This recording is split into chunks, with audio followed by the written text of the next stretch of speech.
2 cups of them. Fresh pecans, please. Grind them in the food processor. The pecans act as the flour, while the dark chocolate adds a pop of bold flavor, and it bumps up the antioxidant levels of the cookie. So grind these up.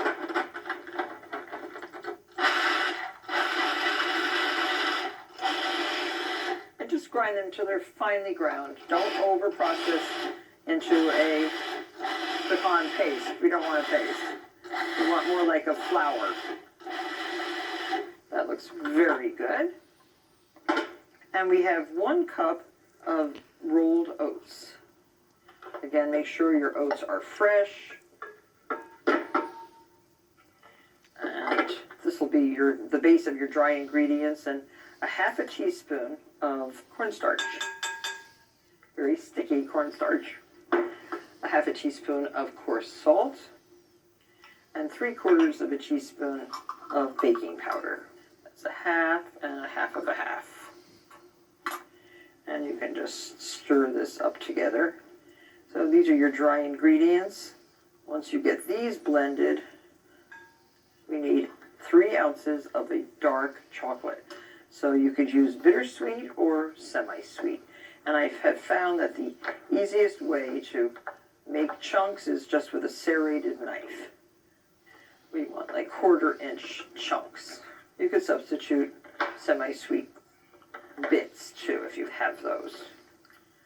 Now the reason I put some cornstarch into the dry ingredients, it adds structure to baked goods, and this can be helpful when they lack the glue of gluten. The cornstarch acts like flour and it absorbs liquid. So now put your chocolate bits in there too. Stir this all together. Chunky and wonderful. Okay, so now add 1/4 cup of maple syrup.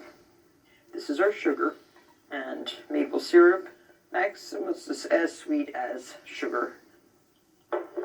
It is tasty, and if you have organic maple syrup, all the better. Do not use artificial maple syrup. 1/4 cup of the best olive oil you have, and a 1/2 teaspoon of the best vanilla. And so now just stir this up. It is a crumbly, lovely, chunky dough. You can barely call it a dough. We have no eggs, no dairy, purely vegan. Very nice. Now, we're going to put the cookies on a parchment-lined baking sheet. Preheat your oven to 325 degrees. And I'm using a 1/4 cup scoop for this. And this should make about 10 cookies. Really, I'm pressing into the side of the bowl and with my hand. You could keep a little bowl of water next to you too if you want to use wet fingers to press. It's a little sticky and will stick to you. Now you could also incorporate into this cookie a dried fruit. Pieces of dried apricot would be awfully good with the chocolate. Dried cranberries would be delicious. Now rinse your hands, get them a little bit moist, and just flatten the cookie a little bit. It does help to have a wet hand. This helps compress the ingredients together and will certainly make all the cookies uniform so that they will bake at the same time. They're going to take about 20 minutes to bake, and while baking you can turn the baking sheet halfway until they're done. Set your timer. So transfer the cookies to a rack as they come out of the oven. Let them cool completely, and then you can try to get them into the cookie jar.